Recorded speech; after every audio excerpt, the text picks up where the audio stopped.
Hi, my name's Ron Wills, and this is the Big Idea Podcast powered by the National Association of Business Owners and Entrepreneurs.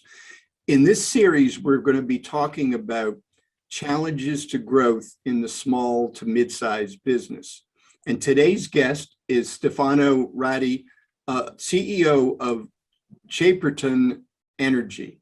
And Stefano, if you want to correct me on how I pronounce the name of your company, please feel free to do so. But I'm looking forward to hearing, tell us a little bit about yourself and the company. Yeah, sure. Thank you for the invitation, Ron. It's a pleasure to be here. My personal background is in energy, in the energy industry. I've been working for over 20 years across different technologies and sectors within the energy industry, from nuclear to biomass and to a lot of renewable energy. Chamberton Energy specifically focuses on a segment of the renewable energy industry, which is community solar. Community solar is a term that indicates installations of solar projects, so solar panels on a large field, generally in the 1 to 5 megawatt range, if that means anything to you. But in a community solar project, we serve individual households. So individual households or small businesses can subscribe to a community solar project. They may not have a way to do solar on the roof or on their facilities, but they can subscribe to an off-site facility and get a discount on their electricity bill, and also help the environment by putting more renewable energy on the grid. So our company's focus on community solar. We have projects now in 9 states. We're a Maryland-based company. We're based in Montgomery County. We've been around for about 3 years, and we've grown at a pretty quick pace over the last 3 years. We're a team of about 25 folks at the moment, and we're looking to grow even more. It's an exciting industry. There's more opportunities in our business, and it's a great time to be in renewable energy. Well, I've got some questions for you because this is a fascinating business that you're in. You had mentioned 1 to 5. Did you say gigawatt hours? Megawatt, not gigawatt. Okay, megawatt hours. How many homes with something like that? 1 to 5 megawatt. Yeah. Typically 1 megawatt of capacity installed serves about 200, 300 homes, something in that range. Oh, okay. So an installation in Maryland typically would be a 2 megawatt installation that typically would serve about maybe 500 households or so. Wow. Okay. So it's a good number of households. Yeah, it's not one of those very large installations that you may see in some places where you have like literally hundreds of acres covered with solar panels. It's a little bit on the smaller side, but it's definitely a lot bigger than what you may see on a rooftop. So it's kind of sized in the mid-range for the electrical distribution system. Gotcha. So I've seen this across the country where they're starting to use some government land that's available. I've even seen it used on clover leaves in off of highways and so forth. Is this something that you would use local jurisdiction land to build a facility, or is it something else? Yes, you can. I mean, generally, most of our projects are on privately owned land. Privately owned. It tends to be a little bit easier to, from a regulatory perspective, and just the business complexity of working with the government agency may be a little bit more difficult. But we do have a couple of projects that are on public land. One is with the municipality, and the other one also with the municipal entity. And so, yes, there's also the federal government has a lot of installations too, although those will not be necessarily community solar, but you can do solar in a lot of different places, or landfills, there's brownfields, there's a lot of options. Gotcha. And if I'm a is it subscribers that you look for to expand your business? If I'm a subscriber, basically my funds go into helping you develop more of these solar panel sites? Tell me a little bit about how that works. Yeah, if you're a subscriber, effectively, and every state is a little bit different, but just to use the example of Maryland, you'd be assigned a certain amount of the generation from the facility, and so you would get a credit on your bill. So effectively, instead of paying, I don't know who you have, Pepco or Potomac Edison or BG&E, Right. the local utility, you'd get a credit from them because you're being assigned the power that we produce. And then you would actually then pay us a fee, a subscription fee, effectively, but that would be lower than what you would have paid. Right. There still would be savings. You'd have net savings at the end, but in some cases, the bills are consolidated. There's a lot of complexities, but the simple answer is that you get a credit, and then you pay the provider of the solar energy, of the owner of the solar energy facility, and then that goes back to pay mostly. I mean, that payment is made so that the capital investment that we make up front when we build a facility of 2 megawatt may cost a few $1 million. Sure. So we make that investment up front. So then with the payment from the subscribers, we're able to, pay back the initial capital cost. So your company actually would then oversee the construction of these facilities? Yeah, actually, we are mostly a development company. So most of our role is in the initiating new projects, getting permits, doing the engineering, setting up all the commercial arrangements, and doing all the work that it takes to get a project to the point where it can actually be built. So usually that takes about a couple of years just to get through getting the interconnection with the utility, which is a big deal as well. Then we also have the capability to build facilities. So in fact, we're almost done. In fact, we're building 2 facilities in Howard County at the moment. We're not, however, long-term owners and operators. So then usually we'll transfer the facility to a long-term owner and operator for the life of the facility. We work with a company in New York. They're investors in our business, Greenbacker. They also have an operating fund. So they have a number of facilities under management, over 1 gigawatt of facilities under management. And so they're very well set up to actually then operate the facilities in the long term. This is fascinating. I could ask you 100 more questions about your business. This is really yeah. I know. In fact, that's terrific. This is terrific. But we got to get to our topic at hand. Absolutely. The topic of the series, and that is, what are the challenges to growth of your company? And you had put, getting your projects to completion in a reasonable time frame, and then it's all this interconnectivity with government organizations and so forth. And then, so why don't you kind of lay it out? What is stopping you from growing? Yeah, I think, well, luckily we are growing, so we're still able to grow and maybe a constraint. Well. But how could we do better? So I think I've identified four areas that I think are limiting our growth. So the first one is, to do a community solar project, you need to have enabling legislation and a regulatory framework in a particular state. So not every state is conducive to doing community solar. So we can do community solar in Maryland.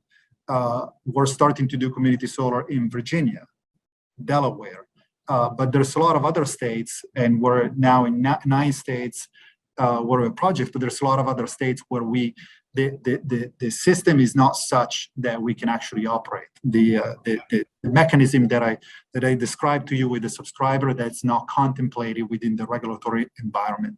So that's a barrier to growth. Unless more states put legislation and regulations in place to enable this, we cannot grow. Luckily, the trend has been that more and more states are doing this. So that's been generally going in a positive direction. So that's kind of the first one. The second one, more from the state coming down to the local level, we need to, we need to be able to get permits for our projects. And so zoning laws or regulations at the county level, or in some cases at the municipal level, can be not conducive to doing solar.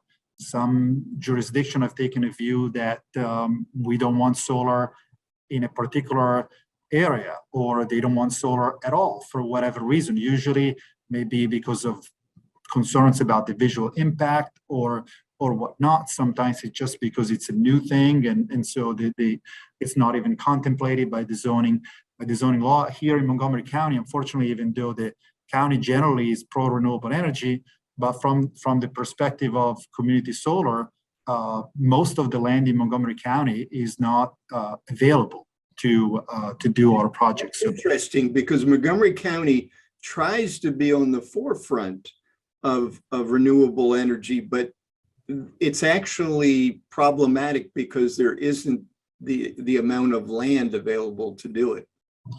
Yeah, I mean, there is a lot of land available in Montgomery County. There is all the western and northern part of the county, but there's a concern about, I think there is a concern that like solar may come in and all of a sudden we would blanket the county with solar farms, which nothing could be further from the truth, because the other element that I wanted to kind of briefly bring up is the interconnection with the electrical grid. That's the other thing that limits us greatly, right? So it is very the electrical grid is first of all not far-reaching everywhere, so it's only in certain places where you can actually do you have to be close to a certain type of electrical power line to be able to interconnect onto the grid. And even then, there's a lot of limitations because the utilities may not be able to accept your facility onto their grid, or in some cases, it's a question of timing too. Some of the utilities, this community solar is relatively new as a segment, and some of the utilities are not staffed appropriately to be able to really evaluate all the projects that want to interconnect onto the grid. So in some cases, there's queues that could take you years to get through. We have some projects in Virginia where, we may be the third or fourth project in line to be analyzed, to be interconnected onto the grid, but it takes the utility 9 to 12 months for each of the projects. So we're not going to be coming up for another 3 years or 4 years. That's a limitation to growth. But also because of that limitation, obviously we cannot. There's no way that we could go into Montgomery County and put solar everywhere. There will be very few locations anyway. But so that's kind of the third one. So I mentioned the state regulations. I mentioned the local zoning regulations. I mentioned the interconnection with the utilities. And then I think that the fourth one is the ability to grow a team. It's not an easy time to hire good people. It's difficult. We're very lucky. I feel like we have a great team that we're able to grow over the past 3 years, but it takes a lot of effort, and so that's also a little bit of a limiting factor. We have some ideas about things that we could do in other states, in other jurisdictions, but then you kind of look around, kind of like, well, who's going to do that, right? And so it's that's also a little bit of the limiting factor to growth.